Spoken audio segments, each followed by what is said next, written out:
So guys, for the first step, you want to go to search and type in CMD. Now, you want to run it as administrator. And then click on yes.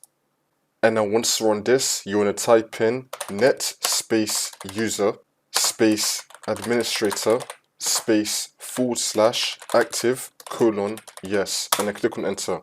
For the next step, you want to sign out of your account. And then you want to sign into the admin account that we just created. So you want to click on the Windows Start icon, right click on your user, and then click on the three dots, and then click on Switch User. And you can now sign in to the admin account. And now once you're on the admin account, for the next step, you want to go to search and type in CMD. Now you want to run it as administrator.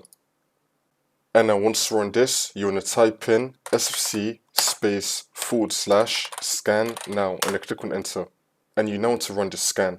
Wait for this to load. I'm going to skip the video to when the scan will be fully completed. And now once that's been done, now you want to type in dism space / online space / cleanup - image space / restore health, and then click on enter. And you now want to run the scan as well. Wait for this to load.